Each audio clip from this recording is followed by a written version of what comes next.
ketika saya menghadapi keadaan kelas saya yang ini nggak 1-2 kali kayaknya ya telah datang padanya dan mengeluhkan Doni yang sering kali. Oke. Saya kalaunya kan ini berkenaan dengan penanaman karakter sebenarnya Pak ya. Memahamkan ke anak-anak dulu manfaat dari berbagi. Kemudian selain itu kita juga tanya ke Doni nih misalnya. Doni kan sudah membawa bekal sendiri misalnya karena di sini belum ada diketahui kan Doni bawa bekal atau tidak nih. Jadi bisa ya kalau saya Doni sudah membawa bekal sendiri, makannya sudah ada, coba Doni habiskan dulu punya Doni, nanti boleh minta ke temannya, tapi dengan cara yang baik, misalnya seperti itu. Yang penting kita pahamkan dulu Pak. Dan untuk anak-anak yang lain, yang tadi merasa kesal nih diminta dengan cara paksa, kita pahamkan dengan berbagi, boleh nanti menegur. Misalnya biasanya kan ada tuh, pasti salah satunya menegur dengan cara, Doni ini minta terus. Nah, misalnya ada seperti itu. Nah, nanti kita pahamkan juga, boleh menegur temannya dengan cara halus, seperti itu. Mungkin itu, Pak. Kira-kira alasannya apa, Bu? Alasan Doni ini apa? Kenapa dia melakukan ini? Alasan Doni, itu bisa kita klarifikasi, Pak. Kita tanya lagi ke Doninya.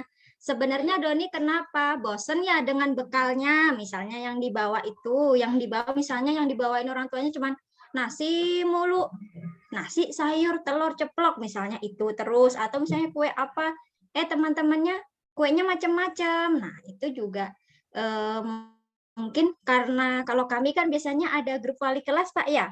Nah, itu bisa komunikasi juga dengan orang tuanya, misalnya dengan kondisi Doni di kelas, misalnya seperti itu. Bukan berarti untuk kita memojokkan keluarganya, bukan, tapi untuk mencari jalan tengah agar hal itu tidak terulang kembali di kelas seperti itu.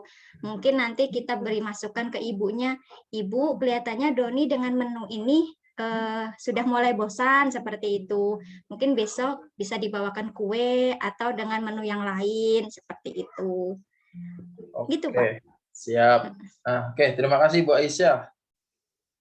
Baik Bapak Ibu, itu tadi adalah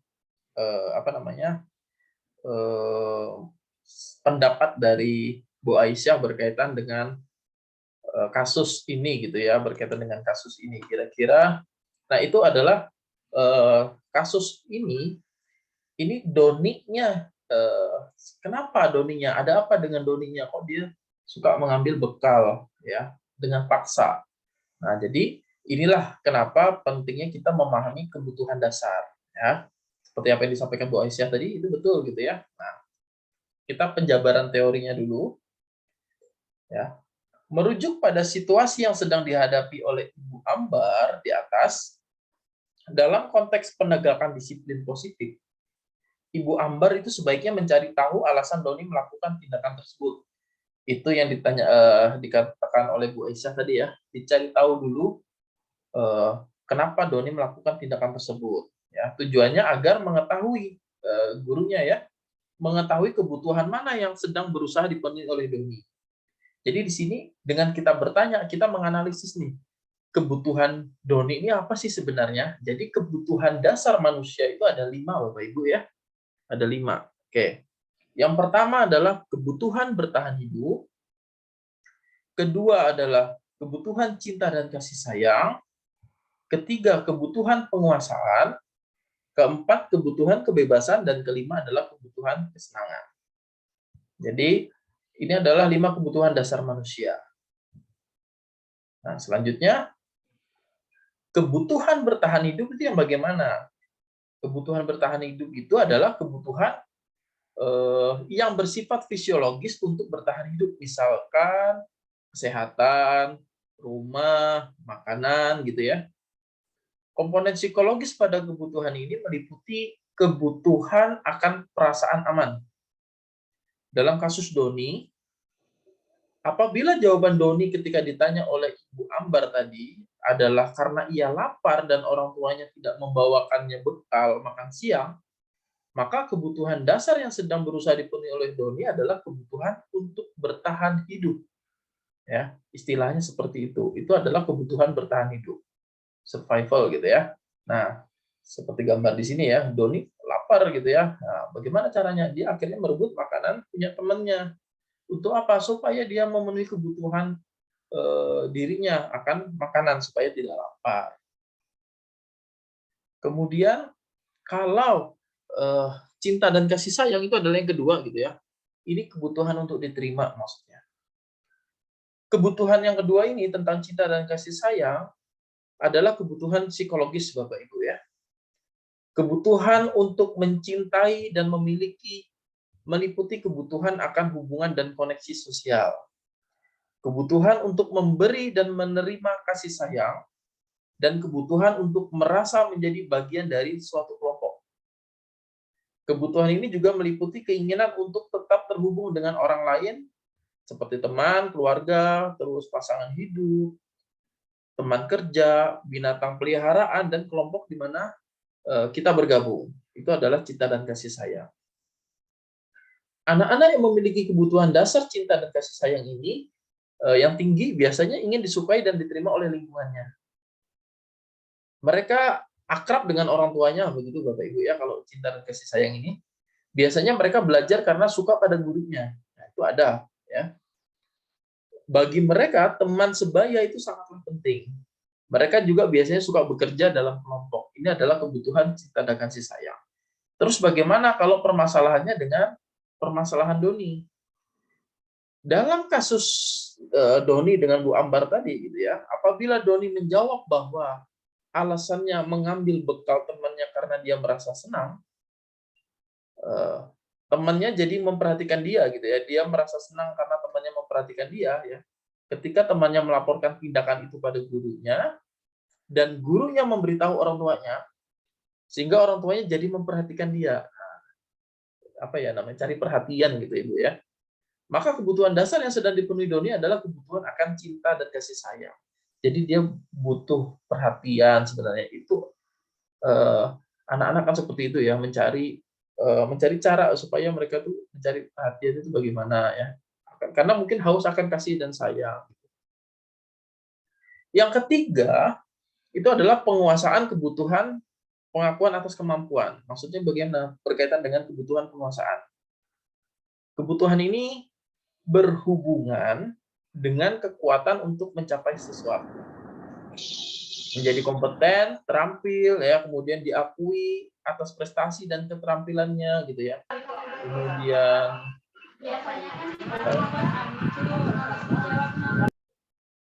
Kemudian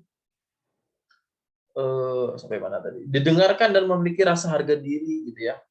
Kebutuhan ini itu meliputi keinginan untuk dianggap berharga. Ya, jadi itu penguasaan. Bisa membuat perbedaan, kemudian bisa membuat pencapaian, kompeten, diakui, dihormati. Ini meliputi harga diri Bapak Ibu ya. Jadi ingin meninggalkan pengaruh, itu adalah penguasaan. Anak-anak yang memiliki kebutuhan dasar akan kekuasaan yang tinggi ya, atau penguasaan yang tinggi ini biasanya selalu mau menjadi pemimpin. Mereka juga suka mengamati sebelum mencoba hal baru dan merasa kecewa bila melakukan kesalahan. Ini adalah tipe penguasaan. Sifat egonya ada gitu ya. Mereka juga biasanya rapi dan sistematik dan selalu ingin mencapai yang terbaik. Nah, itu penguasaan. Dalam kasus Doni tadi, apabila jawaban Doni adalah dia merasa hebat karena temannya jadi takut gitu ya. Jadi kan ada temannya tadi kalau supaya temannya takut gitu dan menuruti apa perkataan dia gitu ya, maka sebetulnya Doni ini sedang berusaha memenuhi kebutuhan dasarnya akan kekuasaan. Nah, jadi kita bisa menganalisis nih kalau setiap ada permasalahan oleh murid-murid gitu ya, baik kelas rendah ataupun kelas tinggi, yang kita lakukan adalah bertanya dulu, kita lihat nih arahnya kemana nih ya. Ini sudah 3 poin tentang ketiganya adalah penguasaan. Yang keempat, kebebasan. Kebutuhan manusia yang keempat adalah kebebasan. Kebutuhan untuk bebas adalah kebutuhan akan kemandirian, kemudian otonomi, ya, penguasaan, kemudian memiliki memiliki pilihan dan mampu mengendalikan arah hidup seseorang. Anak-anak dengan kebutuhan kebebasan yang tinggi itu menginginkan pilihan Bapak Ibu. Mereka perlu banyak bergerak, suka mencoba-coba, tidak terlalu berpengaruh orang lain dan senang mencoba hal baru dan menarik. Ya, nah itu kalau kasus Doni tadi, bila jawaban Doni adalah dia merasa bosan dengan bekal makanan yang dibawakan ibunya dari rumah ya, seperti jawaban dari Ibu Aisyah tadi, karena ibunya selalu membawakan bekalnya yang sama, nasi goreng aja gitu ya, atau telur gitu. Oleh karena itu dia ingin mencoba makanan teman-temannya yang beraneka ragam. Maka Doni sedang berusaha memenuhi kebutuhan akan kebebasan, gitu ya. Nah, itu adalah berkaitan dengan kasus Doni tadi, berkaitan dengan poin kebebasan. Yang terakhir, ya, kebutuhan dasar yang kelima adalah kebutuhan akan kesenangan, ya. Kebutuhan untuk mencari kesenangan, bermain, dan tertawa. Ini adalah yang sering terjadi juga di murid-murid kelas SD gitu ya. Anak-anak dengan kebutuhan dasar kesenangan yang tinggi itu biasanya ingin menikmati apa yang dilakukan. Betul ya Bapak Ibu ya? Mereka juga konsentrasi tinggi saat mengerjakan hal yang disenangi. Mereka suka permainan dan suka mengoleksi barang, suka bergurau gitu ya, suka melucu dan juga menggemaskan bahkan saat bertingkah laku buruk ya. Dalam kasus Doni tadi, apabila Doni menjawab bahwa ia melakukannya karena iseng dan ia menikmati ekspresi wajah teman-temannya yang kesal karena diambil makanannya dan menurut dia ekspresi teman-temannya itu lucu, berarti Doni itu sedang berusaha memenuhi kebutuhan akan kesenangan. Ya, Bapak Ibu ya. Jadi seperti itu. Nah, itu adalah 5 kebutuhan dasar manusia yang dalam hal ini kita fokuskan kepada peserta didik atau murid gitu ya. Jadi kalau ada murid yang bermasalah, tadi ada pertanyaan di siapa ya yang pertama tadi? Kalau ada murid yang bermasalah, silakan Bapak Ibu analisanya dengan 5 kebutuhan dasar manusia ini dulu. Si anak ini sebenarnya dari jawaban itu mengarahnya kemana, gitu ya. Kemudian Bapak Ibu baru bisa memberikan solusinya. Solusinya bagaimana? Nah, nanti di tahap selanjutnya ya. Oke. Nah, ini adalah 5 selanjutnya adalah 5 posisi kontrol Bapak Ibu ya. 5 posisi kontrol. Jadi 5 posisi kontrol ini nanti berkaitan dengan yang pertama penghukum, kedua pembuat orang merasa bersalah, ketiga sebagai teman, keempat sebagai pemonitor atau pemantau, kelima manajer. Nah, kira-kira dari 5 kebutuhan 5 posisi kontrol itu Bapak Ibu di antara 5 itu yang mana yang menurut Bapak Ibu paling baik ya. Nah, oke, kita lanjutkan. Posisi kontrol pertama adalah penghukum ya. Kita nggak bisa mungkiri bahwa kita seorang pendidik ya, seorang guru pada pembelajaran-pembelajaran kadang kita secara lefek kita melakukan posisi kontrol kita sebagai penghukum Bapak Ibu ya. Tapi mudah-mudahan dengan setelah kita melakukan budaya positif aksi nyata ini, kita rubah pola pembelajaran kita gitu ya, transformasi pendidikan kita menjadi transformasi pendidikan yang merdeka gitu. Penghukum itu adalah seorang penghukum bisa menggunakan hukuman fisik maupun verbal ya. Jadi penghukum itu bisa melalui kata-kata juga ya, ataupun fisik gitu ya, disuruh push up, dikata-katai atau dimarahin dengan verbal itu juga merupakan penghukum. Orang-orang yang menjalankan posisi penghukum itu senantiasa mengatakan bahwa sekolah memerlukan sistem atau alat yang dapat lebih menekan murid-murid lebih dalam lagi. Mungkin seperti aturannya harus diperketat, gitu ya. Ada seperti itu. Guru-guru yang menerapkan posisi penghukum biasanya akan berkata, patuhi aturan saya atau awas. Ya, apakah Bapak Ibu ada yang seperti itu, gitu ya? Kedua, bisa juga mengatakan gini, kamu selalu saja salah. Atau Selalu, pasti selalu yang terakhir selesai. Nah, itu adalah kata-kata verbal yang sebagai penghukum juga. Kan di kelas itu kadang ada anak yang menulisnya lambat, Bapak Ibu ya. Nah, kalau ada seperti itu, kalau ada guru yang mengatakan gitu, selalu, pasti selalu yang terakhir selesai. Nah, itu adalah posisi penghukum, Bapak Ibu. Guru seperti ini itu senantiasa percaya hanya ada satu cara agar pembelajaran bisa berhasil, yaitu cara dia sendiri. Cara gurunya maksudnya ya. Nah, itu adalah posisi penghukum. Oke, ini ada ilustrasi gambar yang mana seorang guru sedang menghukum muridnya gitu ya. Yang kedua, posisi kontrol yang kedua adalah Bapak Ibu sebagai guru ya, itu adalah sebagai pembuat orang merasa bersalah. Itu adalah posisi kontrol selanjutnya sebagai seorang guru. Ada yang menjadi pembuat orang merasa bersalah. Pada posisi ini biasanya guru akan bersuara lebih lembut. Membuat orang merasa bersalah akan menggunakan keheningan yang membuat orang lain merasa tidak nyaman gitu ya, bersalah atau rendah diri. Kata-kata yang keluar dengan lembut akan seperti biasanya ya Bapak Ibu guru, "Ibu sangat kecewa sekali dengan kamu." Kata-katanya halus, cuma menjadikan itu kata-kata itu menjadi orang merasa bersalah ya. Kemudian, "Berapa kali Bapak harus memberitahu kamu ya?" Itu adalah salah satu bentuk membuat orang bersalah bahwa iya, "Oh iya, aku ini sudah sering kali kah?" Gitu ya. "Gimana coba kalau orang tua kamu tahu kamu berbuat begini?"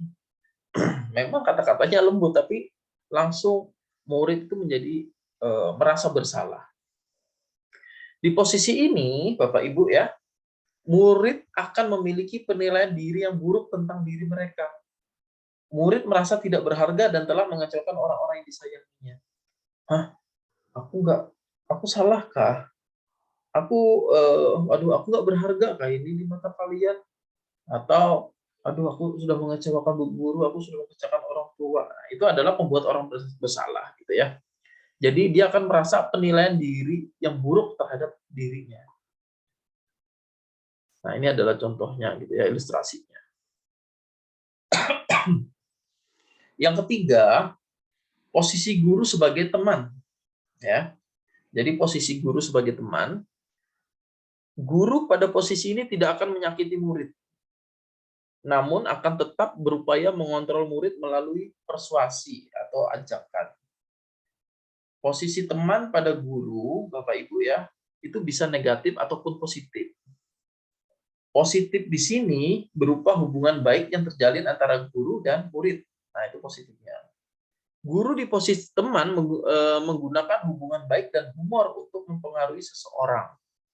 Mereka akan berkata nih, biasanya guru itu, "Ayo bantulah demi Bapak ya," gitu ya. Atau, "Ayo ingat tidak bantuan Bapak selama ini."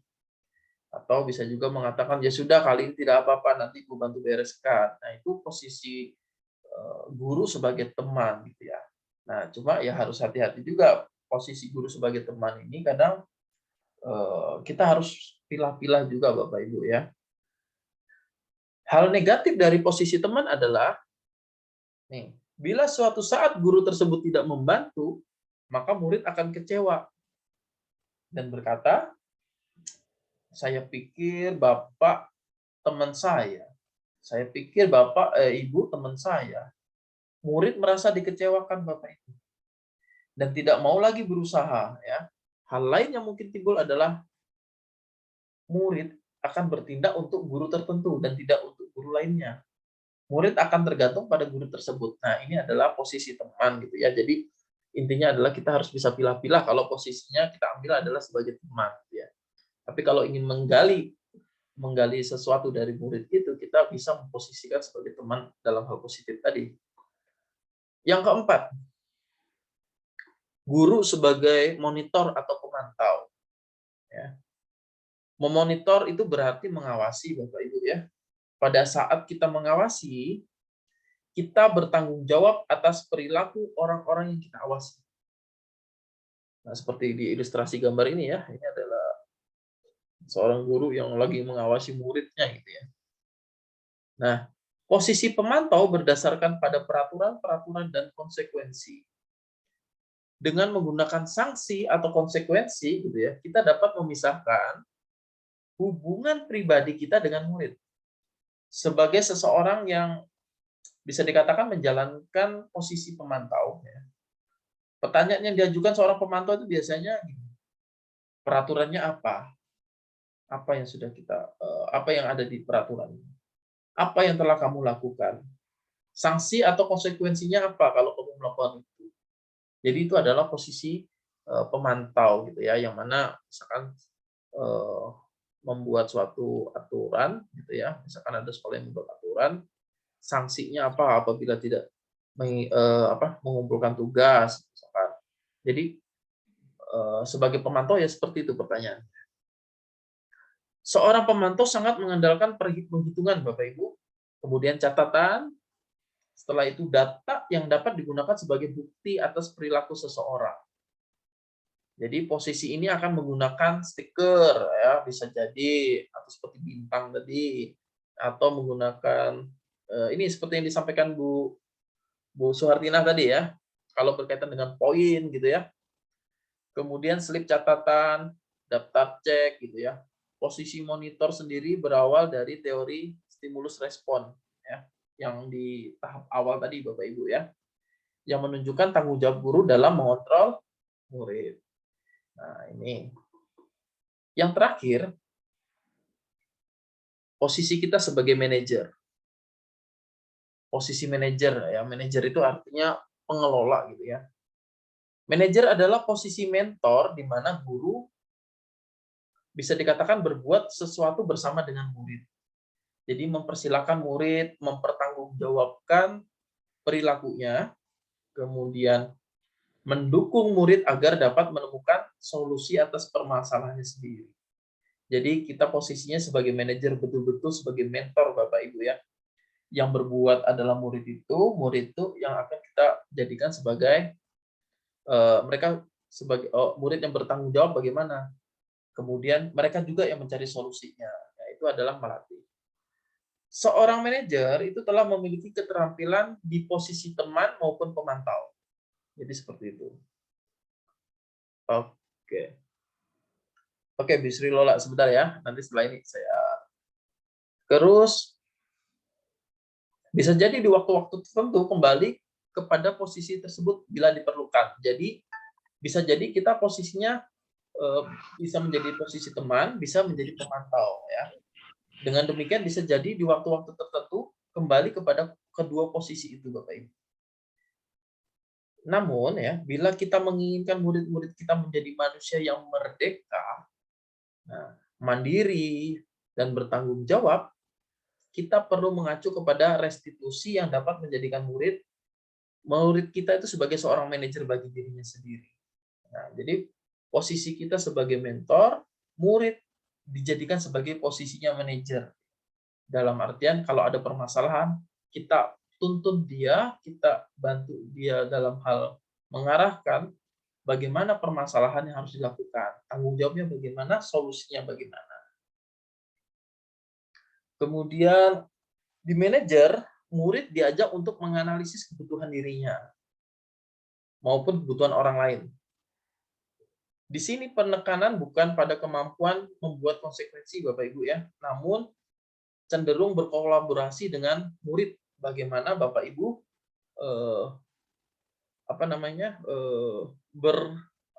istilahnya memperbaiki kesalahan yang ada. Ya.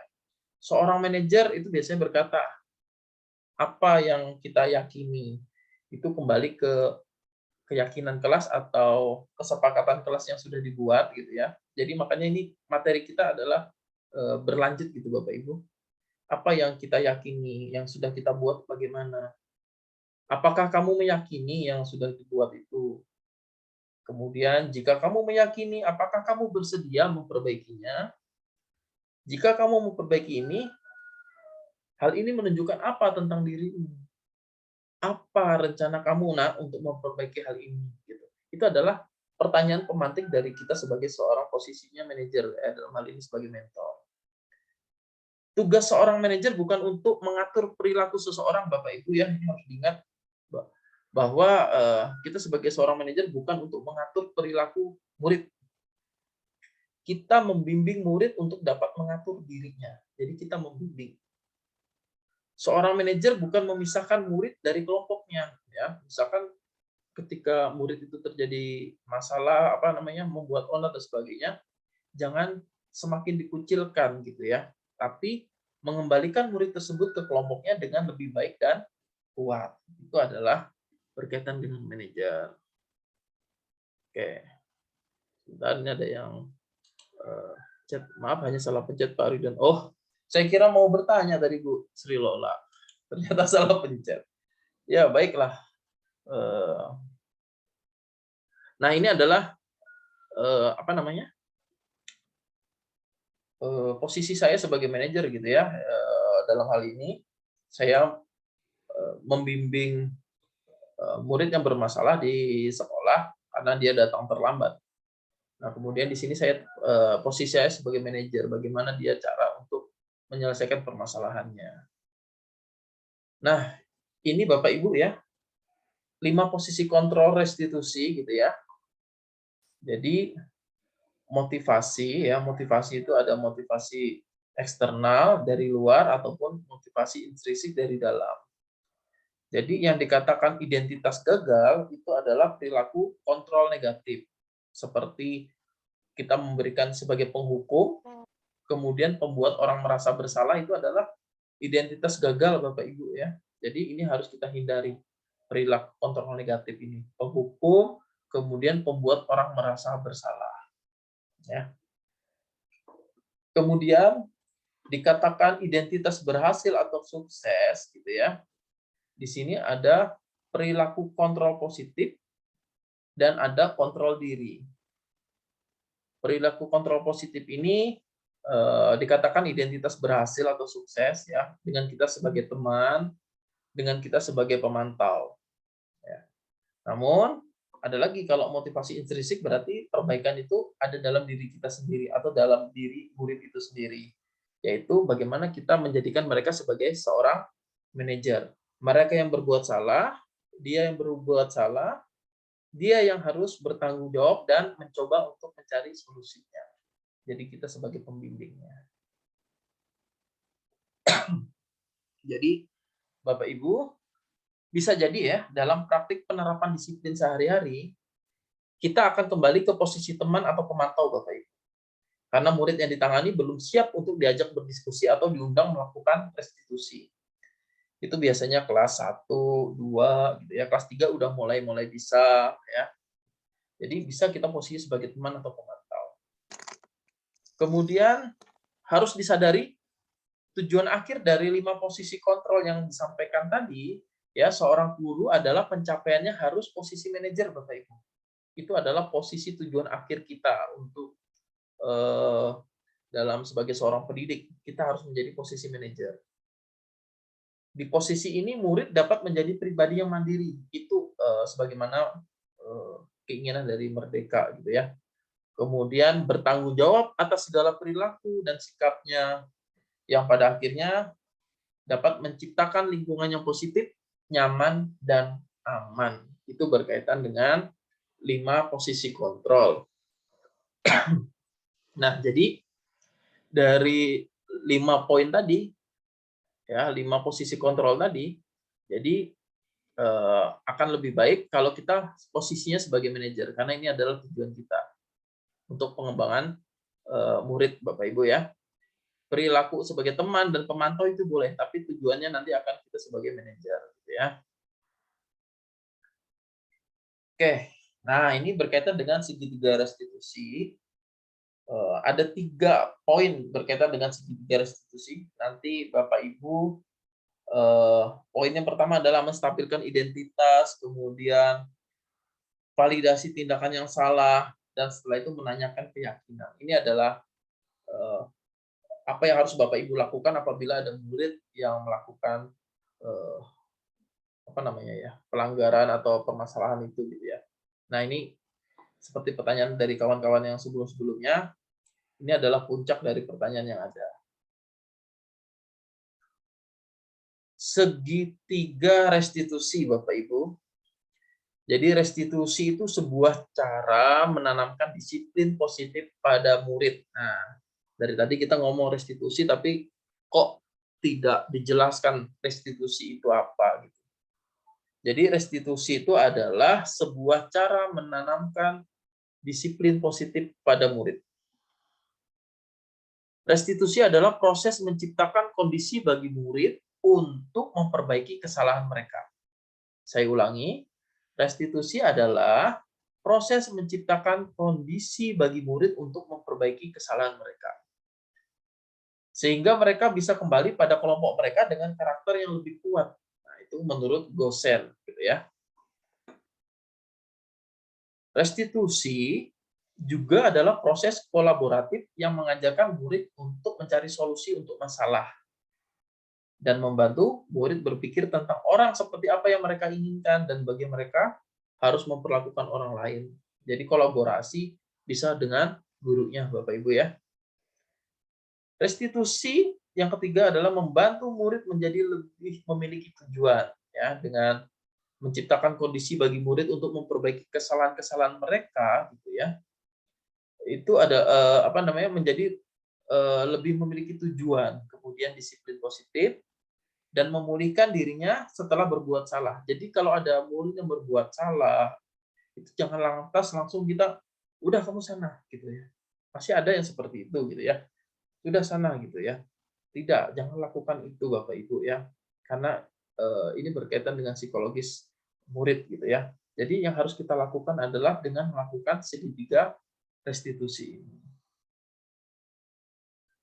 Penekanannya bukanlah pada bagaimana berperilaku untuk menyenangkan orang lain atau menghindari kenyamanan, namun tujuannya adalah menjadi orang yang menghargai nilai-nilai kebajikan yang mereka percayai. Sebelumnya kita telah belajar tentang teori kontrol Bapak Ibu ya di yang pertama tadi, bahwa dasarnya kita memiliki motivasi intrinsik itu. Oke, lanjut. Melalui restitusi, nah ini dari restitusi itu, ketika murid berbuat salah, guru akan menanggapi dengan cara yang memungkinkan murid untuk membuat evaluasi internal ya tentang apa yang dapat mereka lakukan untuk diperbaiki kesalahannya dan mendapatkan kembali harga dirinya. Jadi bukan berarti murid yang berbuat salah langsung udah sana, jangan seperti itu ya, tidak boleh. Jadi kita harus memfasilitasinya ya gitu, menanggapi dengan cara yang memungkinkan itu. Kemudian restitusi itu menguntungkan korban, tetapi juga menguntungkan orang yang telah berbuat salah. Ini sesuai dengan prinsip dari teori kontrol ya, berdasarkan kontrol William Glasser tentang solusi menang dan menang. Ini juga sudah saya sampaikan sebelumnya ya, berkaitan dengan teori kontrol itu adalah menang dan menang. Kalau stimulus tadi itu menang dan kalah gitu ya. Menang dan kalah itu maksudnya bagaimana? Seperti ada yang lain dan sebagainya.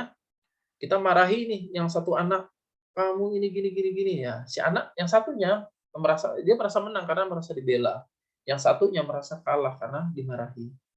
Nah, di restitusi ini ya, kita menggunakan yang namanya menang dan menang.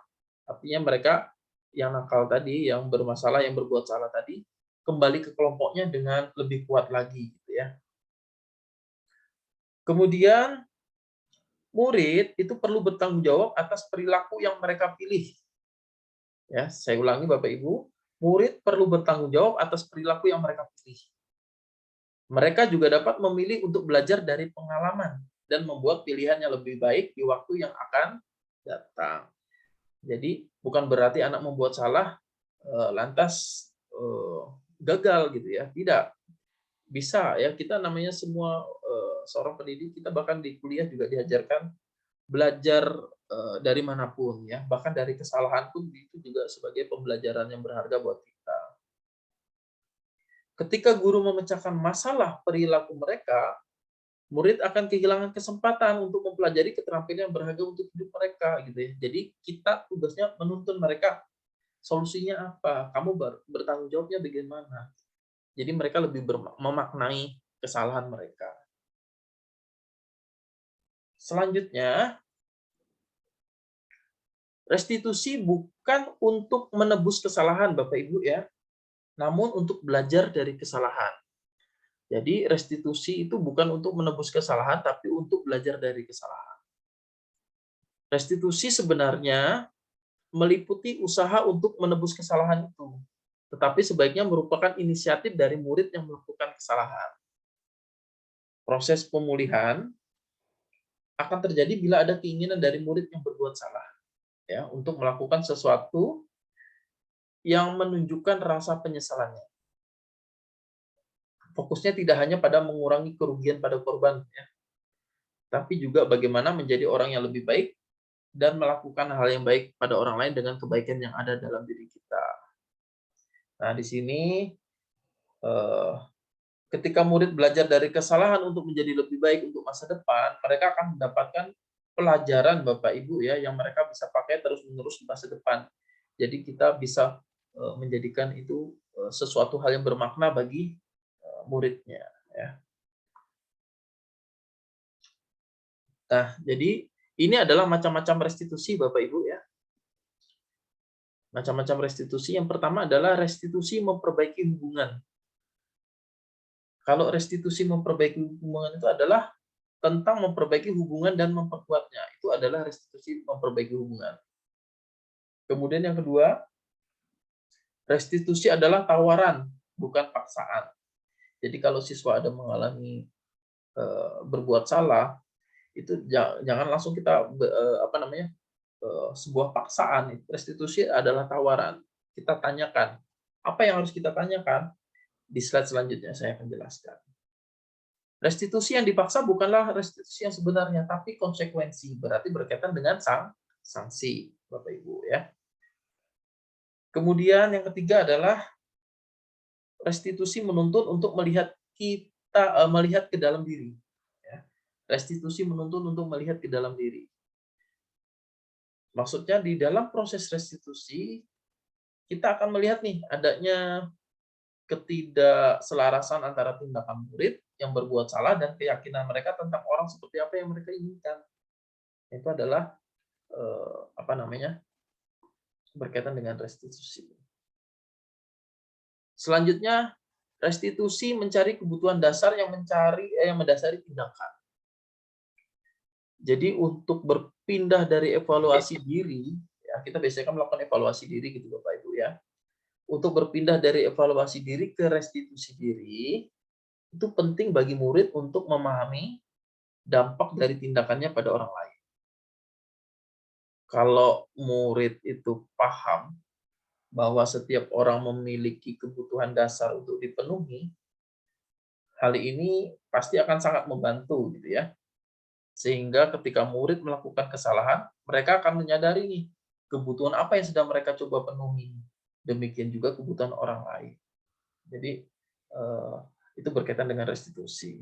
Selanjutnya, restitusi diri adalah cara yang paling baik ya ketimbang kita menghukum mereka ya.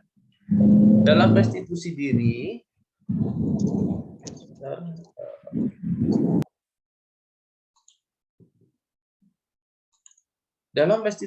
murid ya belajar untuk mengubah kebiasaan dari kecenderungan untuk mengomentari orang lain menjadi mengomentari diri sendiri. Orang yang bahagia akan mengevaluasi diri sendiri ya. Orang yang tidak bahagia akan mengevaluasi orang lain. Ketika murid bisa melakukan restitusi diri, maka dia akan menjadi bisa mengontrol dirinya dengan lebih baik, Bapak Ibu ya. Jadi ini tujuan restitusinya. Kemudian restitusi itu sebagai fokus pada karakter Bapak Ibu, bukan tindakan. Maksudnya gini, dalam proses restitusi diri, murid akan menyadari dia sedang menjadi orang yang seperti apa. Yang itu adalah menunjukkan fokus untuk pada penguatan karakter. Ya. Misalkan mau jadi polisi, Bu. Nah, kalau menjadi polisi bagaimana? Harus baik, mengayomi, ya, harus baik kepada temannya, gitu ya. Nah, itu adalah salah satu fokus pada karakter. Kemudian restitusi menguatkan, Jadi restitusi itu menguatkan. Bisakah momen ketika murid melakukan kesalahan menjadi sebuah momen yang baik? Jawabannya tentu bisa, Bapak Ibu ya.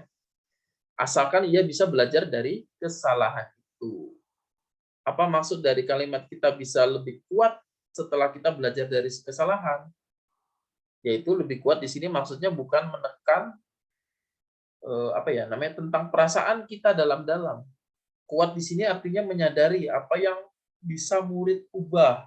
Oh, aku setelah mukul temanku tadi aku merasa bersalah nih. Ya, terus bagaimana? Oh, ya aku tidak mau lagi gini. Dan murid benar-benar mengubahnya. Kasihan juga ya dia sampai berdarah gitu kan, itu misalkan ya. Guru bisa bertanya, apa yang dapat kamu ubah dari dirimu sendiri? Bagaimana kamu akan berubah? Gitu. Nah, yang terakhir, restitusi fokus pada solusi. Itu guru menstabilkan identitas murid, Bapak Ibu ya, dengan mengatakan kita tidak fokus pada kesalahan ya. Bapak tidak tertarik untuk mencari siapa yang benar, siapa yang salah ya. Kadang karena restitusi itu fokus pada solusi, bukan siapa yang tadi mukul ini, kenapa kamu mukul. Nah, itu adalah bukan seperti itu restitusi yang diinginkan Bapak Ibu, tapi mencari solusinya. Kemudian restitusi mengembalikan murid yang berbuat salah pada kelompoknya. Setelah dia melakukan kesalahan, murid dikembalikan dengan keadaan yang sudah kuat ya. Ini contoh nih ya. Praktik pendidikan kita yang seringkali memisahkan anak-anak dari kelompoknya. Misalkan nih seorang anak TK bersikap tidak kooperatif pada saat kegiatan mendengar dongeng dari ibu gurunya. Kemudian anak itu disuruh keluar nih dari kelompoknya sama ibu guru tadi. Atau anak itu bisa juga diminta duduk di belakang kelas atau di pojok kelas ya, karena tidak kooperatif tadi gitu ya. Disuruh keluar kelas atau ke koridor atau bisa juga kantor guru. Seringkali itu dibiarkan tanpa pengawasan ya. Seolah-olah dia sebagai pengganggu gitu Bapak Ibu ya. Nah, ini harus dihindari. Kalau ada anak remaja nakal, orang tua menyuruh pergi dari rumah. Padahal kalau mereka jauh dari orang tuanya malah jadi tidak bisa ini kan bisa mengajari mereka gitu, tidak bisa belajar nilai-nilai kebajikan, kebaikannya bagaimana. Kemudian maka mereka akan menjadi putus hubungan, malah jadi seperti itu. Itu sebenarnya adalah menghindari saja sebenarnya. Kemudian ketika anak berbuat salah, kita tidak bisa memotivasi anak untuk menjadi baik, Bapak Ibu. Kita sebagai guru hanya bisa menciptakan kondisi agar mereka bisa melihat ke dalam diri mereka. Kita mengajari mereka untuk menyelesaikan masalah mereka dan berusaha mengembalikan mereka ke kelompok mereka dengan karakter yang lebih kuat, itu yang saya katakan tadi. Oke, mungkin itu ya. Sekarang kita akan masuk ke segitiga restitusi itu. Nah, ini adalah segitiga restitusi Bapak Ibu ya, yang kalau ada murid yang berbuat salah, itu bagaimana harus kita lakukan? Kita lakukan dengan yang namanya segitiga restitusi ini. Ada menstabilkan identitas dulu ya, seperti setiap orang. Nah, setiap orang itu pasti pernah melakukan kesalahan, gitu ya. Itu supaya untuk menstabilkan murid, gitu ya, supaya dia tidak terlalu tidak terlalu tegang, takut dan sebagainya, gitu ya. Stabilkan dulu ya, nggak apa-apa. Semua orang pernah melakukan kesalahan, supaya dia tenang dulu. Terus katakan, kamu bukan satu-satunya yang pernah melakukan ini, nak. Ya, jadi tidak apa-apa. Oke, sekarang baru digali dengan melakukan apa, Bapak Ibu? Nih, menstabilkan identitas tadi ya. Anak yang sedang mencari perhatian adalah anak yang sedang mengalami kegagalan. Dia mencoba untuk memenuhi kebutuhan dasarnya, namun ada benturan. Kalau kita mengkritik dia gitu ya, maka kita akan tetap membuatnya dalam posisi gagal. Nah, kalau kita ingin menjadi proaktif, maka kita harus meyakinkan si anak dengan cara menggali kalimat ini. berbuat salah itu tidak apa, gitu ya. Seperti yang saya sampaikan tadi, tidak ada manusia itu yang sempurna. Saya juga pernah melakukan kesalahan seperti itu, gitu ya. Itu bentuk menstabilkan supaya anak itu lebih tenang.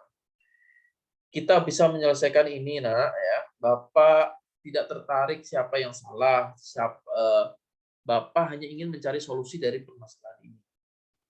Kamu berhak merasa begitu. Apakah kamu sedang menjadi teman yang baik buat dirimu sendiri? Nah, itu menstabilkan identitas, gitu ya. Yang kedua adalah validasi tindakan yang salah, ya. Jadi arahnya itu seperti ini, Bapak Ibu. Dari sini, dari bawah ke kiri, baru ke kanan terakhirnya, ya. Validasi tindakan yang salah itu adalah setiap tindakan kita itu dilakukan dengan suatu tujuan, yaitu untuk memenuhi kebutuhan dasar, ya. Ada 5 tadi kebutuhan dasar itu kan. Kalau kita memahami kebutuhan dasar apa yang mendasari sebuah tindakan itu, maka kita akan bisa menemukan cara-cara yang efektif untuk memenuhi kebutuhan itu. Nah, makanya Bapak Ibu harus memahami dulu, mengingat setidaknya 5 kebutuhan dasar tadi untuk menggali anak ini sebenarnya kenapa sih ya yang dibutuhkan. Gitu. Jadi menurut teori kontrol, semua tindakan manusia itu baik atau buruk pasti memiliki maksud dan tujuan tertentu. Seorang guru yang memahami teori kontrol pasti akan mengubah pandangannya dari stimulus ke cara berpikir proaktif yang mengenali tujuan dari setiap tindakan. Kita mungkin tidak suka sikap seorang anak yang terus-menerus merengek gitu Bapak Ibu ya. Tapi bila sikap itu mendapat perhatian kita, itu telah memenuhi kebutuhan anak tersebut gitu ya. Kalimat-kalimat di bawah ini yang saya sebutkan ini terdengar asing mungkin bagi guru. Namun bila dikatakan dengan nada tanpa menghakimi, akan memvalidasi kebutuhan mereka. Seperti ini contohnya. Padahal kamu bisa melakukan yang lebih buruk dari ini ya. Misalkan anak itu melakukan kesalahan apa gitu ya. Kita sampaikan itu. Kamu pasti punya alasan mengapa melakukan hal itu.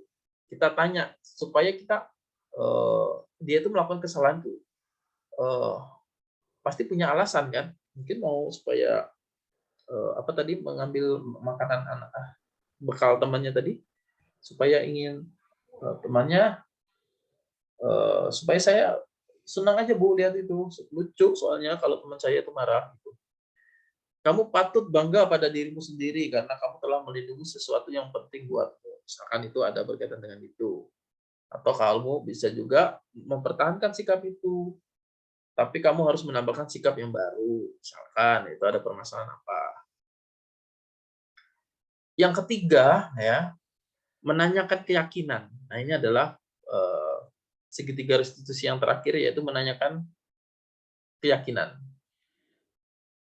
Teori kontrol menyatakan bahwa kita pada dasarnya termotivasi secara internal. Ketika identitas sukses telah tercapai, gitu ya, di langkah 1 tadi, dan tingkah laku yang salah telah divalidasi, gitu ya. Jadi, maka anak akan siap untuk dihubungkan dengan nilai-nilai yang dia percaya, Bapak Ibu, dan berpindah menjadi orang yang dia inginkan. Jadi jangan terbalik-balik. Jangan menanyakan keyakinan dulu, baru menstabilkan yang terakhir, gitu ya. Jadi ada tahapannya yang harus memang bertahap. Jadi kalau ada permasalahan seperti itu, pertanyaan yang menghubungkan dengan keyakinan kelas atau keluarga gitu ya. Ini pertanyaannya, apa yang kita percaya sebagai kelas? Yang kita percaya sebagai kelas atau keluarga. Nilai-nilai yang sudah disepakati melalui kesepakatan kelas. Oh, apa nak kemarin? Nah, atau apa bayangan kita tentang kelas yang baik itu bagaimana gitu ya. Tidak tidak ngambil bekal teman Bu, misalkan seperti itu. Kamu mau jadi orang yang seperti apa? Saya mau jadi polisi, Bu. Misalkan kalau anak kelas 1 kan dia simpel sekali Bapak Ibu ya.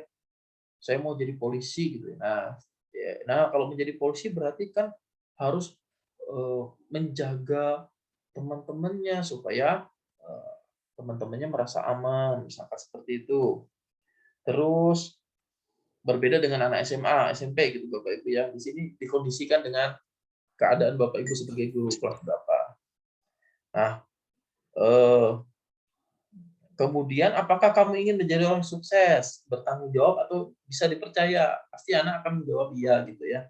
Nah, jadi kalau ada yang itu, ya sudah keyakinannya sudah selesai. Nah, jadi anak sudah siap untuk dikembalikan ke kelompoknya. Ya, tapi mereka tidak tahu nih bagaimana caranya menjadi orang seperti itu. Guru lah yang dapat membantu dengan bertanya, seperti apa jika mereka jadi orang seperti itu, gitu ya. Diberikan gambaran yang jelas. Nah, ini adalah poin budaya positif yang sudah kita sampaikan Bapak Ibu ya dari materi 1, 2, 3, 4, 5, 6 tadi dari pagi.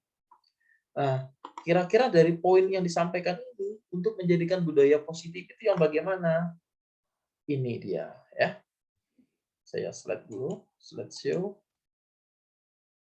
Nah, ini menjadi seperti ini Bapak Ibu. Ya. Perubahan paradigma, kemudian konsep disiplinnya bagaimana. Yang ini yang kita butuhkan untuk menjadi budaya positif itu. Jadi kalau ada anak melakukan kesalahan, stabilkan identitas, kemudian validasi tindakan yang salah, kemudian yang terakhir menanyakan keyakinan. Jadi yang sifat-sifat yang seperti hukuman ya itu sudah harus kita tinggalkan Bapak Ibu ya, itu menjadi opsi yang sangat terakhir ya. Bahkan kalau bisa tidak usah kita pakai lagi itu berkaitan dengan hukuman. Oke. Loh, mana tadi? Oh, keluar. Nah, ini selanjutnya, nah ini adalah tugas untuk Bapak Ibu ya. Kok keluar lagi? Nah, Bapak Ibu, ini adalah tugas untuk Bapak Ibu ya. Tugasnya tidak sulit gitu ya. Tugasnya tidak sulit, Bapak Ibu.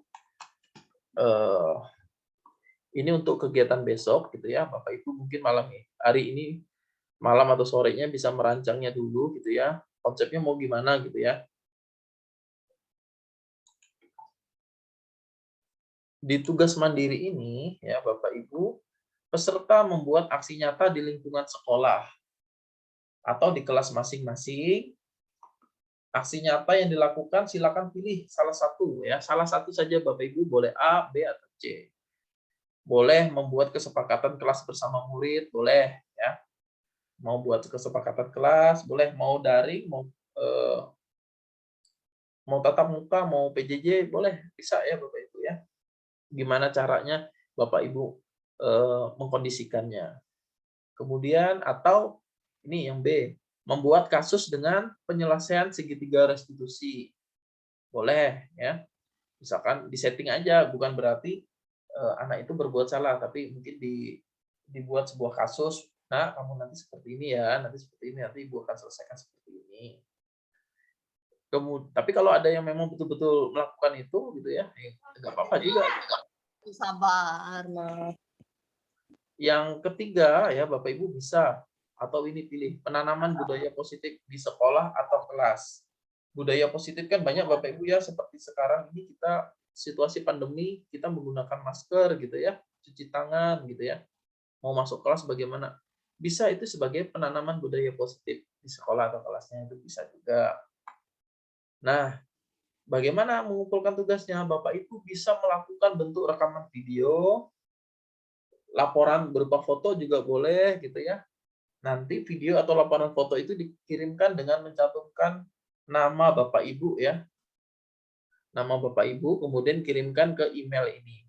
Nanti ini saya share ke grup. Ini tugasnya. Pak, saya masih bingung nih Pak untuk tugas mandirinya. Saya kasih contoh Bapak Ibu ya. Jadi untuk apa namanya? Tugasnya ini contoh ya, ini contoh aksi nyata yang saya punya gitu. Mana ya tadi? Ini dia.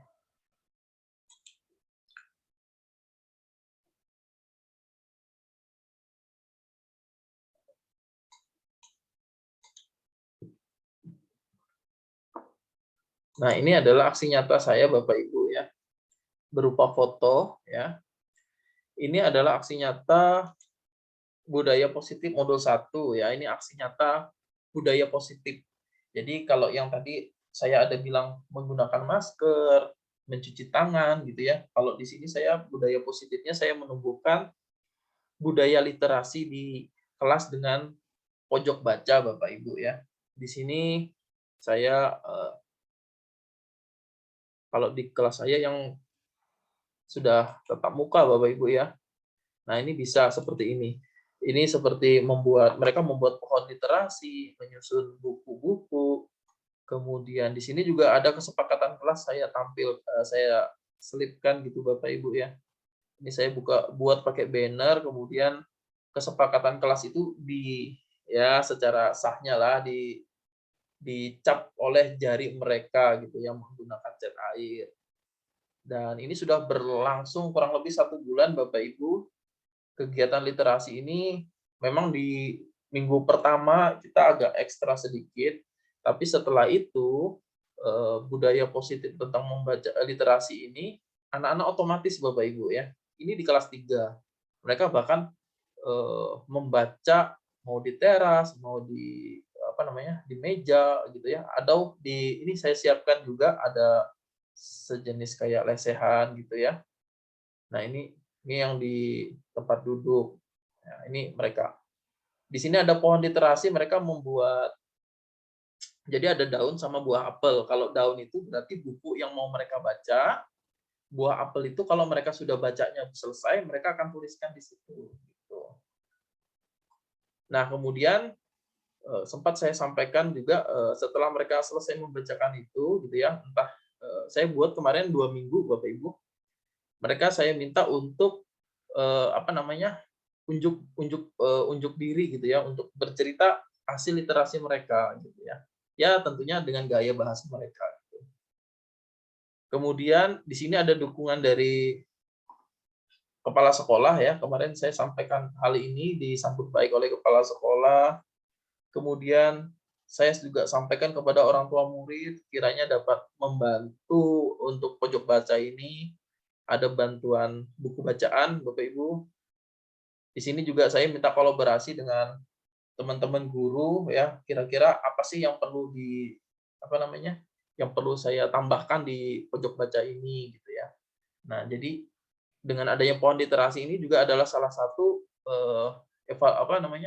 evaluasi dari Bapak Ibu guru yang ada di sekolah saya. Ini contohnya gitu ya. Oke, ini adalah contoh aksi nyata Bapak Ibu ya tentang budaya positif. Ya. Kemudian boleh juga kalau mau buat kesepakatan kelas, boleh Ibu. Jadi cukup kesepakatan kelas ini saja yang ini ya, yang punya saya ini ya. Boleh itu saja boleh dirangkum menjadi sebuah kesepakatan kelas. Mau video juga boleh berupa video saja gitu ya. Nanti kita minta teman guru yang lain untuk merekamnya gitu ya ketika Bapak Ibu proses. Durasinya nggak usah lama-lama, nanti diedit saja boleh atau dikumpulkan yang banyak juga nggak apa-apa gitu ya. Intinya Bapak Ibu ada melakukan budaya positif itu sudah diterapkan. Oke. Siapa ini ada yang bertanya tadi ya? Bu Raya Resti.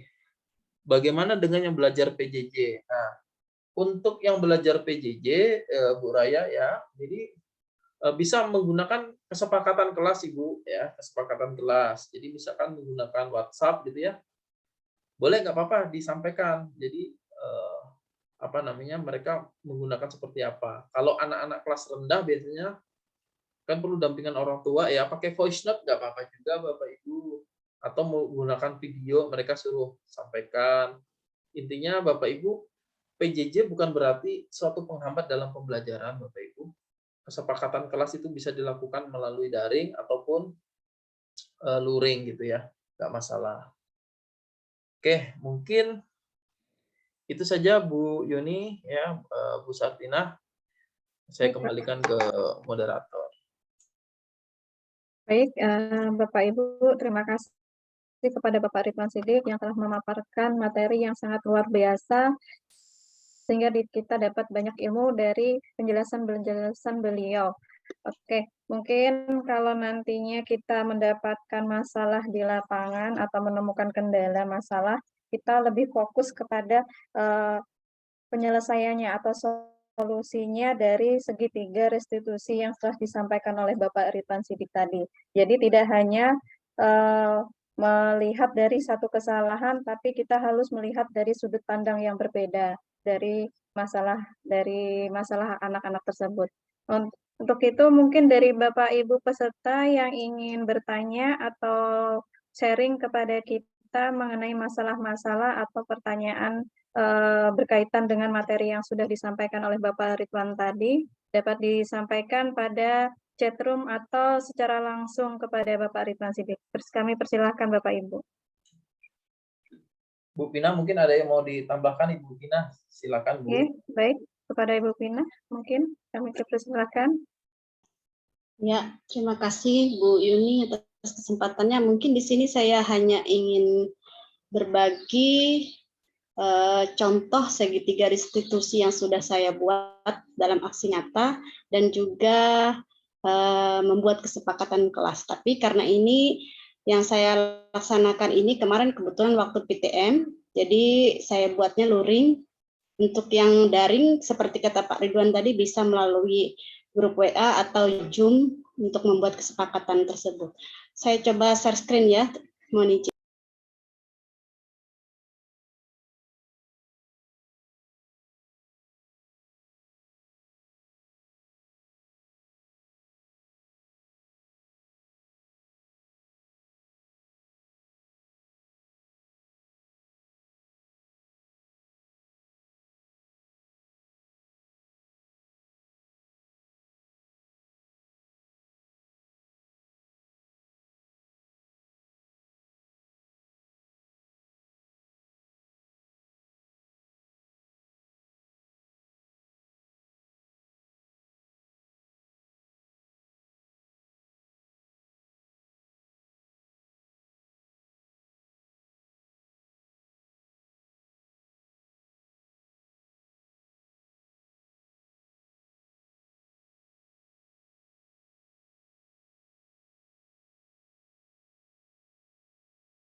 Baik, Bu Pina, apakah ada kendala, Ibu?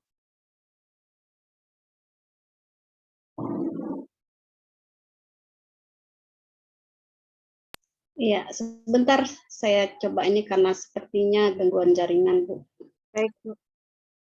Mohon maaf sambil menunggu Bu Pinanya share screen, kami ingatkan kembali, tadi sudah Bapak Ridwan Sidik memaparkan bahwa tugas mandiri sudah di-share-kan oleh Bapak Ridwan agar dilaksanakan dan dikerjakan secara baik nanti di lapangan. Jadi diimplementasikan budaya positif tersebut di lapangan dan tugasnya nanti dikirimkan melalui email yang sudah tercantum tadi.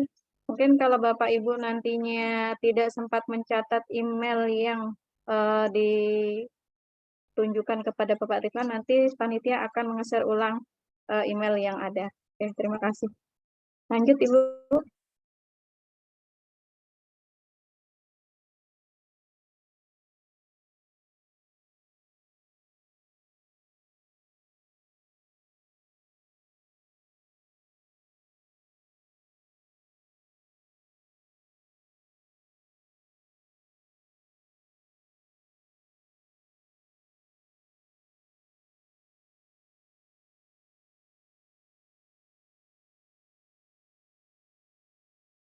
Iya, sepertinya masih terkendala jaringan, Bu.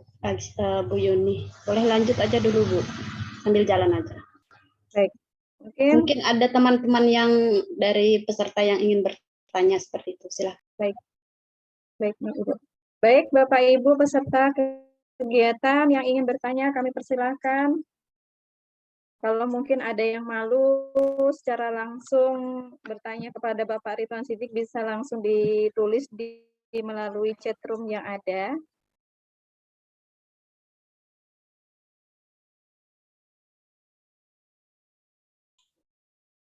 Oke, kita jelajah lagi Bu ya. Bisa Bapak.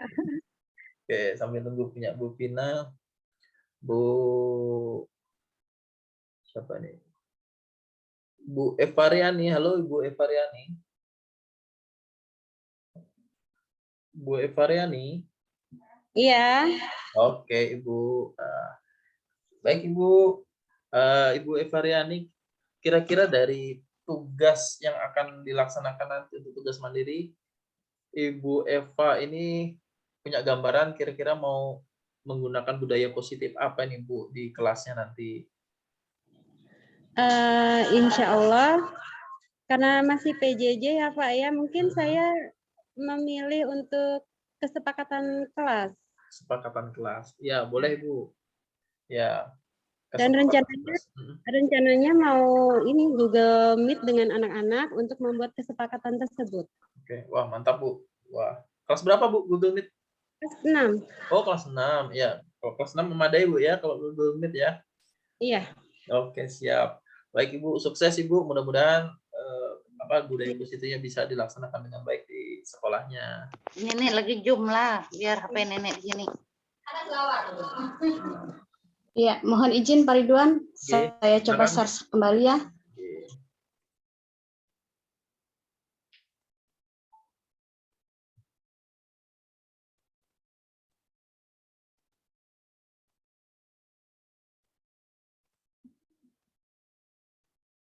Oke, ada Bu. Lagi loading.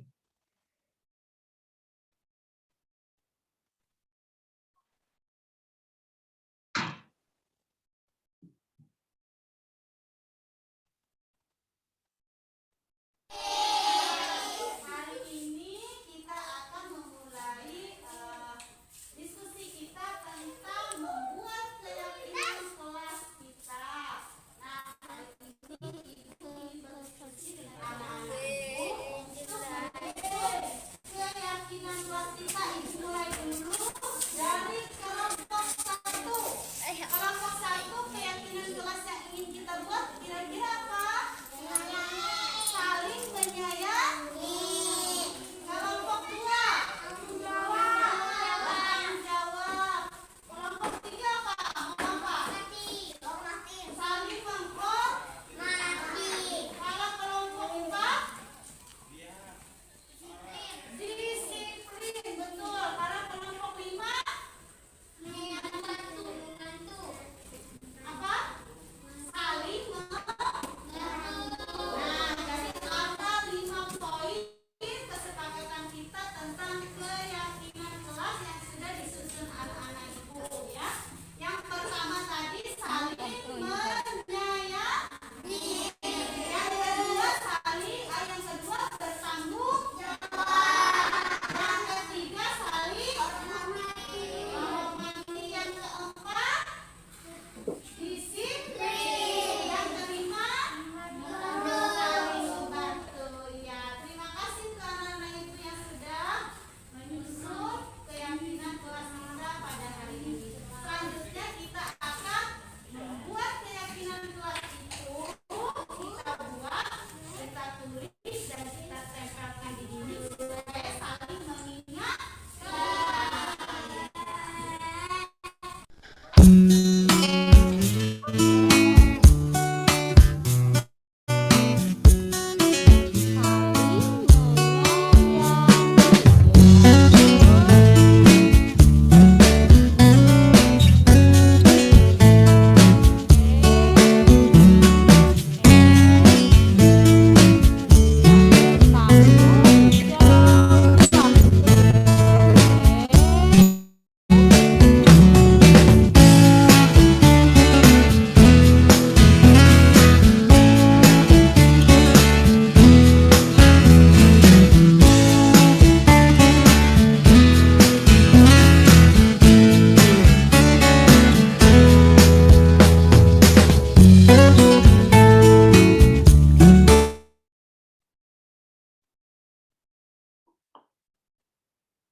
Ya, itu mungkin sedikit gambaran untuk Bapak Ibu.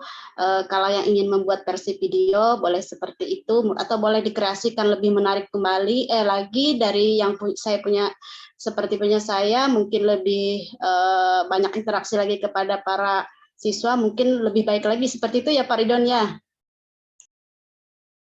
Iya betul Bu, itu gambaran kalau di kelas 1 Bu ya, karena kelas 1 kan masih harus baru pengecualian ya, karena kelas rendah yang sangat dasar sekali.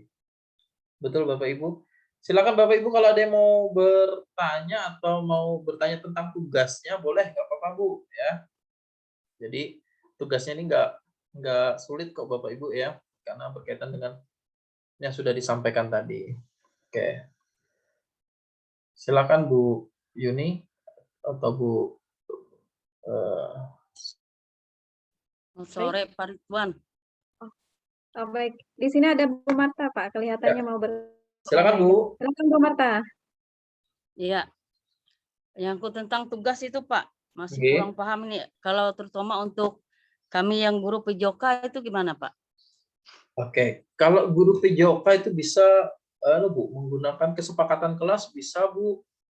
Jadi apa ya? Bisa menggunakan kesepakatan kelas. Sebentar saya share poinnya tadi Bu ya. Ibu boleh memilih mana ini dia. Ya. Ini Ibu bisa membuat kesepakatan ya, kesepakatan kelas dalam mata pelajaran Ibu. Ibu daring apa luring Ibu? Kami luring Pak. Luring. Ya? Daring. Bisa Oh, juga daring. ya, kadang-kadang gitu ya. Oh, oke. Dicari Luring. waktu yang enak aja menurut Ibu. Kalau memang enaknya adalah tatap muka, ya nanti tatap muka gitu ya. Kalau misalkan memang karena masih mungkin blended Bu ya. Kalau misalkan memang luring ya luring nggak apa-apa juga Bapak Ibu berkaitan dengan hal ini ya, kesepakatan kelas. Kalau membuat kasus dengan penyelesaian segitiga restitusi juga bisa Ibu ya. Seperti penyelesaian segitiga restitusi itu gini. Oke, saya tampilkan videonya Bu ya. Ini saya ada contoh video punya saya. Segitiga restitusi. Oke, sebentar Bu.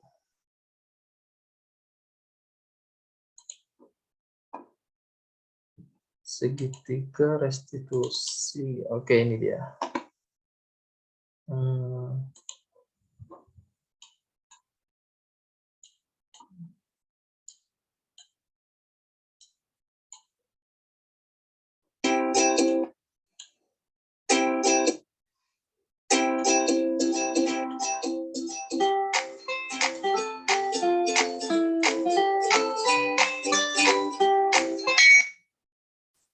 Oke.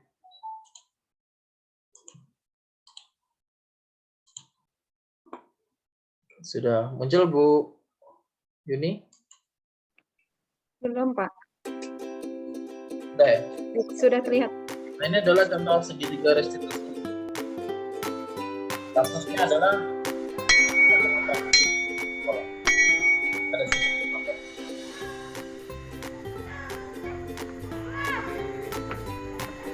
ya, selamat pagi semua.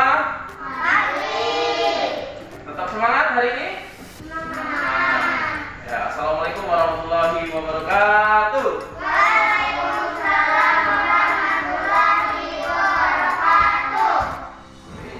Sudah sarapan semua anak? Sudah. Bapak absen dulu. Yang pertama Aisyah. Ya. Faujatul. Ya. Naila. Ya. Laura. Ahmad Badari. Ada Kak. Yusua. Ada. Badrul Soleh. Ada. Laili. Ada. Laili nggak ada. Laili kemana? Nggak tahu. Kemarin Laili sudah terlambat. Kemarinnya terlambat. Ini nggak ada keterangan lagi. Kemana dia ya? Jadi tadi kita sudah belajar tentang yang namanya bedah. Ya? Pak, maaf saya terlambat. Terlambat sini, masuk. Silakan. Laili? Terlambat, Ustaz. Kenapa terlambat? Saya kesiangan. kesiangan bangun.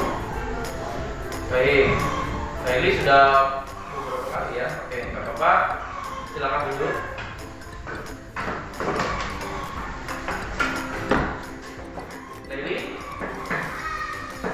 Laili nanti setelah jam istirahat ketemu Bapak di kantor ya. Baik, kita lanjutkan pelajaran kita hari ini ya. Tadi Bapak sudah mengatakan bahwa wujud benda padat itu seperti meja, seperti kursi, seperti apa lagi? Ya, buku. Terus pulpen, apa lagi? Pensil.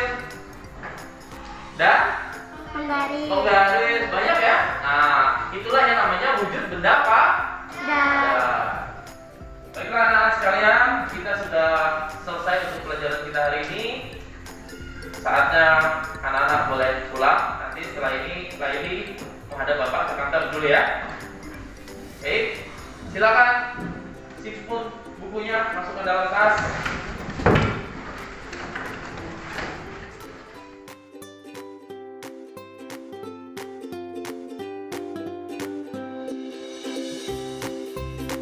Laili, kenapa Bapak panggil ke sini? Karena Laili sudah beberapa hari ini Bapak lihat sering terlambat, ya kan? Laili kenapa bisa terlambat ke sekolah? Bangun kesiangan.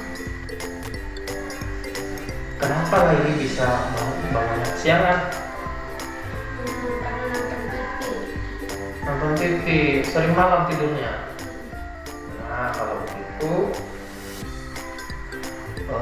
semua orang pasti pernah melakukan kesalahan ya. Jadi Laili ketika datang terlambat bagaimana tadi? Gimana perasaan Laili kalau datangnya terlambat tadi? Malu sama siapa? Sama Bapak, sama teman-temannya malu gak? Malu kan? Nah, gak apa-apa. Semua orang itu pasti pernah punya salah ya, baik itu terlambat, baik itu tidak pernah hadir. Nah, tapi pasti punya alasannya ya kan? Bukan satu-satunya orang yang pernah melakukan kesalahan ya. Ada orang yang juga pernah melakukan kesalahan. Namanya siapa? Namanya manusia itu tidak pernah luput dari yang namanya salah. Nah, ini kira-kira ingin menjadi orang seperti apa sih nanti ketika besar gitu? Mau jadi polisi. Nah, kalau mau jadi polisi kan berarti harus yang namanya disiplin ya kan. Kalau disiplin itu salah satunya adalah tidak boleh terlambat. Nanti kalau jadi polisi terlambat bagaimana? Dihukum nanti ya. Ya, ingat nggak keyakinan apa yang telah kita sepakati waktu itu? Jaga kesehatan. Terus apa lagi? Membantu teman. Terus datang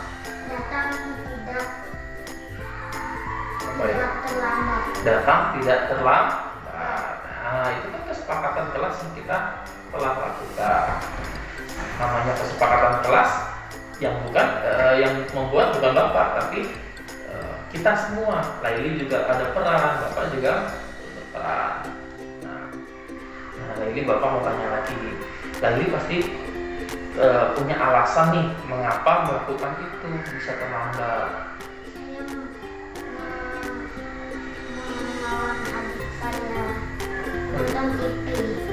Temannya adiknya masih kecil. Kenapa adiknya kok gak tidur? Karena dia nggak mau tidur. Gak mau tidur. Ibunya gak temani. Ibunya buat kue. Jadi Laili bertugas untuk menjaga adik. Makanya kemalaman dia.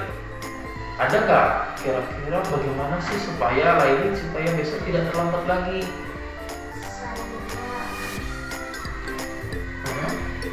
Gurunya cepat. Gurunya tidurnya cepat ya, gurunya cepat lebih awal. Ya, Supaya tidak terlambat lagi. supaya tidak terlambat. Oke. Nah, Berarti karena kesepakatan kelas itu sudah kita buat bahwa datang harus tepat waktu, berarti Laili harus menyepakati, mengikuti kesepakatan itu gitu ya, dengan cara supaya tidak kesiangan, tidurnya lebih siang, lebih awal. Oke, Bapak kalau begitu besok kita mulai kesepakatan itu ya. Baik. Ya, terima kasih Laili. Ya, Assalamualaikum warahmatullahi wabarakatuh.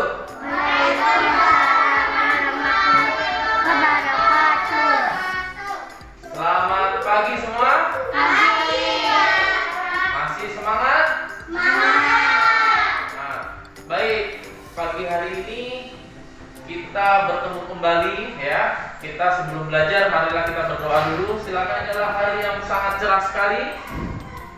Wow, Bapak lihat sepertinya di sini sudah anak-anak Bapak di kelas 3 sudah lengkap semua ya, tidak ada yang terlambat. Ya, Laili sudah bangun cepat ya.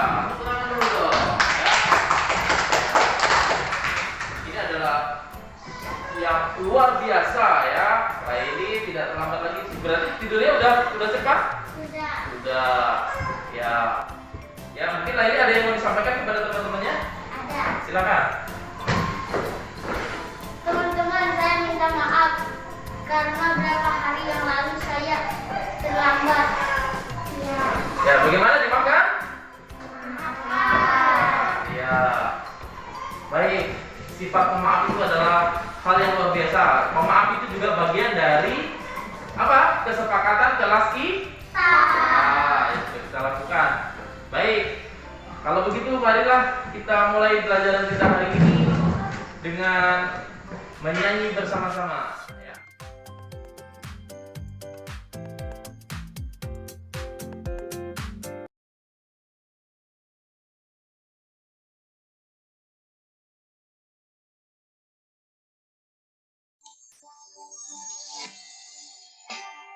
Nah, baik Bapak Ibu, itu tadi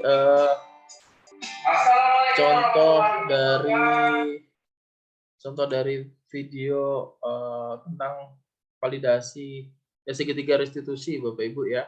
Jadi mungkin Bapak Ibu ada yang lebih bisa mengembangkan berkaitan dengan segitiga restitusi itu, silakan gitu ya. Itu tadi juga itu bukan kasus benaran, tapi itu adalah simulasi gitu Bapak Ibu ya, berkaitan dengan segitiga restitusi itu. Jadi tugas tidak harus berupa video, boleh berupa laporan foto Bapak Ibu. Mungkin Bapak Ibu nanti mengetik, memberikan keterangannya gitu ya. Bisa berupa seperti aksi nyata saya tadi, berupa foto seperti poster gitu ya, boleh, atau menggunakan Word juga boleh, nggak masalah Bapak Ibu ya. Oke, mungkin itu saja. Kalau ada lagi silakan. Baik, Bapak Ibu, masih dibuka untuk sesi diskusi atau tanya jawab ataupun sharing pengalaman dari Bapak Ibu yang berkaitan dengan segitiga restitusi yang sudah gambaran dari Bapak. Mungkin ada pengalamannya seperti Bapak Ridwan Sidik tadi. Boleh disampaikan? Silakan Bapak Ibu. Bapak Ibu peserta kegiatan.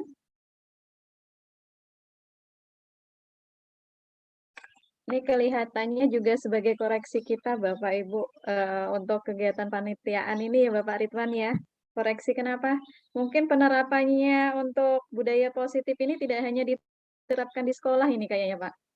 Jadi kita harus diterapkan pada kegiatan kita juga Pak. Jadi kita sebelum melaksanakan kegiatan harus menyepakati bersama, kesepakatan bersama kita kayaknya. Boleh, nanti tim panitia itu Jadi kendalanya nggak seperti ini lagi. Jadi kalau bisa nanti ada kesepakatan bahwa setiap kegiatan atau di saat kegiatan on semua gitu kamera. Jadi tidak tersembunyi seperti ini. Jadi koreksi kita Bapak. Oke, kita lanjutkan Bapak Ibu. Silakan yang ingin bertanya atau diskusi sharing pengalamannya di tempat kerja silakan. Kalau tidak ada Bu Yuni, mungkin dicukupkan saja. Baik, Bapak. Silakan nanti Bapak Ibu mengerjakan tugas mandirinya nanti kita akan kirimkan juga, nanti panitia silakan kirimkan berkaitan tugas itu. Terus untuk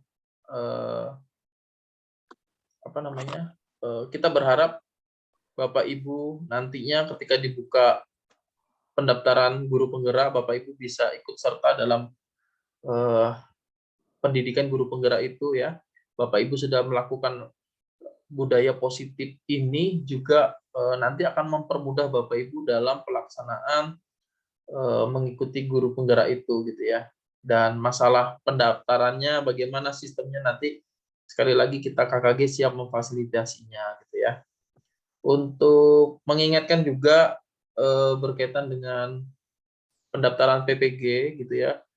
Saya lihat informasinya hari ini tanggal 10 diinformasikan ternyata karena ada maintenance gitu ya, perbaikan lagi diundur sampai 2 hari ke depan gitu ya. Intinya adalah Bapak Ibu silakan cek terus ya, mudah-mudahan adalah rezekinya, rezeki kita semua gitu ya, sambil dicek untuk pendaftaran PPG-nya, mudah-mudahan bisa mengikuti pendidikan profesi guru itu dan sampai lulus dengan hasil yang baik gitu ya. Mungkin itu Bu Yuni, terima kasih untuk kepada rekan-rekan panitia, terima kasih kepada Bu Vina, Bu Etri, Bu Rusiana Ningsi, dan Bu Yesika sebagai teman-teman dari calon guru penggerak, dan terima kasih juga kepada Bapak Ibu peserta yang sudah mengikuti kegiatan ini dari awal sampai akhir, dan masih ada tugas selanjutnya adalah berkaitan dengan tugas mandiri gitu Bapak Ibu ya, untuk penerbitan sertifikat. Jadi materi ini, pembelajaran kita ini diklat ini adalah materinya yang utama, sertifikatnya adalah bonus Bapak Ibu ya. Jadi seperti itu.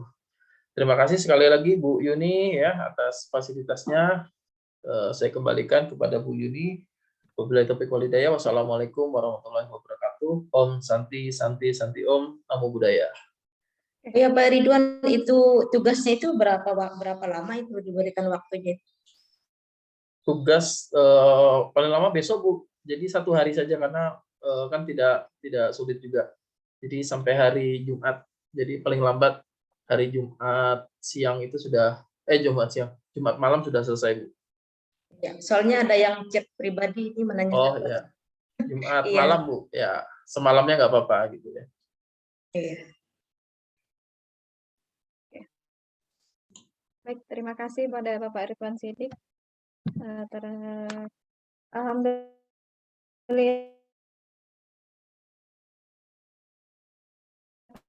sesi penutup ini kita lanjutkan acara penutup yang akan ditutup langsung oleh Ketua Panitia Kegiatan Ibu Risna Meli, dan sekaligus menutup kegiatan secara resmi diklat kita, yaitu yang berjudul Konsep Budaya Positif dalam Aksi Nyata. Kepada Ibu Risna Meli selaku panitia kegiatan, kami persilahkan waktu dan tempat disediakan. Silakan Ibu Risna. Terima kasih Bu Yuni. Assalamualaikum warahmatullahi wabarakatuh. Selamat sore guru-guru hebat yang sudah hadir di sini. Kami atas nama panitia mengucapkan terima kasih banyak kepada narasumber kita, guru-guru hebat yang sangat luar biasa, serta kepada Bapak Ibu peserta yang sudah berperan aktif dalam kegiatan ini, sehingga kegiatan diklat budaya positif dalam aksi nyata ini dapat berlangsung dengan lancar. Semoga ilmu dan pengetahuan yang sudah kita dapatkan dari para narasumber kita, guru-guru yang hebat ini, bisa bermanfaat bagi kita semua. Dan kami mohon maaf yang sedalam-dalamnya apabila ada kata-kata yang tidak berkenan di hati Bapak Ibu. Mudah-mudahan kita bertemu kembali dalam kegiatan berikutnya. Dan kegiatan ini resmi saya tutup. Sekian dan terima kasih. Terima kasih kepada Ibu Risna Meli yang telah menutup kegiatan ini. Oke, baik Bapak Ibu yang terhormat, bersama-sama kita ucapkan alhamdulillah akhirnya serangkaian kegiatan Diklat Konsep Budaya dalam Aksi Nyata telah kita lewati bersama hingga penghujung acara. Saya mewakili juga selaku petugas MC mengucapkan terima kasih kepada Bapak Ibu selaku pemateri yang telah berbagi ilmunya kepada kita semuanya. Tidak lupa juga saya mengucapkan banyak terima kasih kepada para peserta Diklat, undangan, dan para panitia yang telah ikut berpartisipasi dalam kegiatan Diklat, dan terima kasih pula kepada kelompok kerja guru kelas SD Kecamatan Pahandut dan Sebangau memberikan wadah untuk kita mendapatkan ilmu yang bermanfaat. Dan terima kasih pula kepada pihak-pihak yang mendukung dalam kegiatan ini, karena tanpa dukungannya maka tidak akan berjalan dengan baik. Saya mewakili panitia yang bertugas menyampaikan mohon maaf atas salah kata dan perbuatan serta atas segala kekurangannya. Akhir kata, terima kasih. Wassalamualaikum warahmatullahi wabarakatuh. Sampai bertemu kembali Bapak Ibu untuk kegiatan-kegiatan selanjutnya. Wassalam. Terima kasih Bu Yuni, Bu Krisna, Terima kasih Bapak Ibu kembali peserta. Bapak. Ya.